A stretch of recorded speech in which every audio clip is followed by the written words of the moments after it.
ಫಸ್ಟೇ ನಾವು ಕೊಟ್ಟಿದ್ದೀವಿ. ಇಷ್ಟು ತಾಲೂಕುಗಳು ಇವತ್ತು ಬರಗಾಲ ಅಂತ ಯಾವಾಗೂ ಇಷ್ಟು ತಾಲೂಕುಗಳು ಘೋಷಣೆ ಆಗಿರಲಿಲ್ಲ. ಈಗ ಅದು ನಾರ್ಮ್ಸ್ ಪ್ರಕಾರನೇ ನಾವು ಅದನ್ನು ಮಾಡಿದ್ವಿ. ಹೋಗಿ ನಮ್ಮ agriculture minister, revenue minister, chief minister ಎಲ್ಲರೂ ಕೂಡ ಯಾರ್ಯಾರು ಭೇಟಿ ಮಾಡಬೇಕು ಎಲ್ಲರನ್ನು ಭೇಟಿ ಮಾಡಿ ರೆಪ್ರೆಸೆಂಟೇಷನ್ ಕೂಡ ಎಲ್ಲ ಕೊಟ್ಟಿದ್ದಾರೆ. ಎಂಪಿಸ್ಗೂ ರಿಕ್ವೆಸ್ಟ್ ಮಾಡ್ಕೊಂಡಿದ್ದೇವೆ, ನೀವೆಲ್ಲ ಹೋಗಿ ಹೋರಾಟ ಮಾಡಬೇಕು, ನಮಗೆ ಶಕ್ತಿ ಕೊಡಬೇಕು, ನಮ್ಮ ರಾಜ್ಯಕ್ಕೆ ನ್ಯಾಯ ಕೊಡಿಸಬೇಕು ಅಂತೇಳಿ ಕೇಳಿದ್ದೇವೆ. ಇಲ್ಲಿವರೆಗೂ ₹1 ಹಣ ಕೂಡ ಬರಗಾಲದ ಹಣ ಕೂಡ ಬರಲಿಲ್ಲ. ಆಯ್ತು, ಬರಗಾಲ ಇರಬೇಕಾದ್ರೆ ಕಂಪಲ್ಸರಿ ಇದೆ 100 ದಿನದಿಂದ 150 ದಿನ ಮ್ಯಾಂಡೇಟ್ಸ್ ಆಗಬೇಕು ಅಂತ, ಅದು ಕೂಡ ಆಗಲಿಲ್ಲ. ಇನ್ನು ಉಳ್ಕೊಂಡಿರೋದು ಏನು? ನಮಗೆ ಯಾವುದೇ ಸ್ಕೀಮ್ ತೆಗೆದುಕೊಡಿ, ಬೇರೆ ರಾಜ್ಯಗಳಿಗೆ ಕಂಪೇರ್ ಮಾಡಿ, ನಾನು ಬೇರೆ ರಾಜ್ಯ ಗುಜರಾತ್ ರಾಜ್ಯ ಆಗಲಿ ಬೇರೆ ರಾಜ್ಯ ನಾನು ಹೋಲಿಕೆ ಮಾಡ್ಲಿಕ್ಕೆ ನಂಗೆ ಇಷ್ಟ ಇಲ್ಲ. ನನಗೆ ನಮ್ಮ ಪಾಲ್ ನಮ್ಗೆ ಸಿಕ್ಕರು ಸಾಕು, ಅವ್ರಿಗೆ ಎಷ್ಟಾದ್ರೂ ಬೇರೆಯವ್ರು ಕೊಟ್ಕೊಳ್ಳಿ. ನಮ್ಗೆ ಎಷ್ಟು ನಾವು ಎಲಿಜಿಬಲ್ ಇದ್ದೀವಿ, ನಾವೇನು ಅವ್ರಿಗೆ ದುಡ್ಡು ಕೊಡ್ತಾ ಇದ್ದೀವಿ ಅದ್ರ ತಕ್ಕಂತೆ ನಮ್ಗೇನು ಪಾಲನ್ನು ಕೊಟ್ಟರೆ ನಮಗೆ ಅಷ್ಟು ಸಾಕು. ಅದರಲ್ಲಿ ನಾವೇನೋ ತಿಳ್ಕೊಂಡಿದ್ದೋ, ಈ ಬಿಜೆಪಿ ಸರ್ಕಾರ ಡಬಲ್ ಇಂಜಿನ್ ಸರ್ಕಾರ ಇದೆ, ಇಲ್ಲೂ ಅಲ್ಲಿ ಸರ್ಕಾರ ಅಲ್ಲೂ ಸರ್ಕಾರ, ಬಹುಶಃ ಏನೋ ಆಗಿರ್ಬೋದು, ನಮ್ಗೆ ಹಣ ಸಿಕ್ಕಿರ್ಬೋದು ಅಂತ ನಾವೆಲ್ಲ ಲೆಕ್ಕ ಹಾಕ್ತೇವೆ. ಸೊ ಕ್ಯಾಬಿನೆಟ್ ಅಲ್ಲಿ ಕೂಡ ನಾವೆಲ್ಲ ಇದ್ರ ಬಗ್ಗೆ ದೊಡ್ಡ ಡಿಸ್ಕಷನ್ ಮಾಡಿದ್ವು. ಯಾಕಾಯ್ತು ಏನಾಯ್ತು ಅಂತ ಎಲ್ಲ ಲೆಕ್ಕಾಚಾರ ನೋಡಿದ್ರೆ ಆಲ್ಮೋಸ್ಟ್ 62,000 ಲಾಸ್ಟ್ 5 ಇಯರ್ಸ್ 62,000 ಕೋಟಿ ರೂಪಾಯಿ ನಮಗೆ ಕಡಿಮೆ ಆಗಿದೆ. ಹಿಂಗೆ ನಾವು ಡೈಜೆಸ್ಟ್ ಮಾಡ್ಕೊಳ್ಳೋದು 5 ವರ್ಷಕ್ಕೆ. ಜೊತೆಗೆ ಏನು ಹಿಂದೆ ಏನು ಇತ್ತು, ಅವರು 2018ರಲ್ಲಿ ಏನು ಅವ್ರ ಗಾತ್ರ ಇದ್ದಿತ್ತು ಈಗೂ ಡಬಲ್ ಆಗಿದೆ. 244 ಇದ್ದಿದ್ದು 450 ಆಗಿದೆ. ಸೊ ಅಷ್ಟು 45 ಲಕ್ಷ ಕೋಟಿ ರೂಪಾಯಿ ಆಗಿದೆ.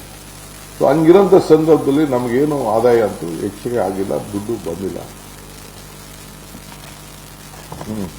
ಬಜೆಟ್ ಸೈಜ್ 2018-19ಕ್ಕೆ 24 ಲಕ್ಷ ಕೋಟಿ, 23-24ಕ್ಕೆ 45 ಲಕ್ಷ ಕೋಟಿ, ಇಷ್ಟೇ ವೆರಿ ಸಿಂಪಲ್ ಆಗಿ.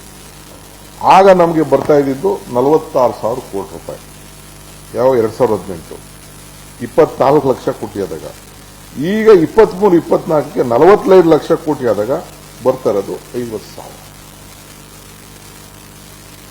ಇದು ಅವರು ಕೇಳಿಲ್ಲ, ಎಂಪಿಗಳು ಕೇಳಿಲ್ಲ, ನಾವೆಲ್ಲ ಕೇಳಿದ್ದೇವೆ. ಏನು ಅನುಕೂಲ ಆಗ್ತದೆ? Loss of more than 60,000 crores ನನ್ನ ಪ್ರಕಾರ 50ರಿಂದ 60,000 ಕೋಟಿ ನಮಗೆ ಲಾಸ್ ಆಗಿದೆ. ಸೊ ನಮಗೆ ಡಬಲ್ ಸೈಜು ನಮ್ಗೆ ಬರಬೇಕಾಗಿತ್ತು. ಈ ಡಿವ್ಯಾಲ್ಯೂಯೇಷನ್ ಅಲ್ಲೂ ನಾಳೆಗೆ ಹೇಳಿದ್ದೇನೆ, 4.7 14 ಫೈನಾನ್ಸ್ ಕಮಿಷನ್ ಇಂದ 3.6 15 ಫೈನಾನ್ಸ್ ಕಮಿಷನ್ 1.1 ಕಡಿಮೆ ಆಗಿದೆ. ಅದರಿಂದನೇ 60,000 ಕೋಟಿ ರೂಪಾಯಿ ನಮಗೆ ಲಾಸ್ ಆಗಿದೆ.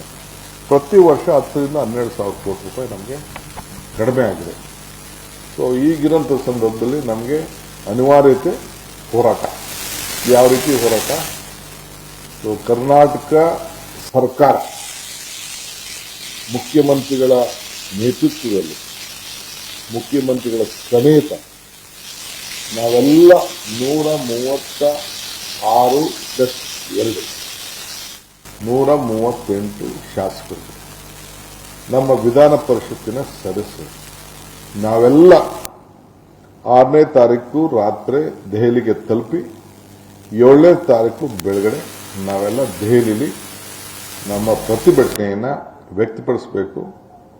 ನಮ್ಮ ಹೋರಾಟ, ನಮ್ಮ ಧ್ವನಿಯನ್ನ ದೆಹಲಿಯ ಸರ್ಕಾರಕ್ಕೆ ಮುಟ್ಟಿಸಬೇಕು. ಆ ರೀತಿ ನಮ್ಮ ಹೋರಾಟವನ್ನು ನಾವು ಹಮ್ಮಿಕೊಂಡಿದ್ದೇವೆ.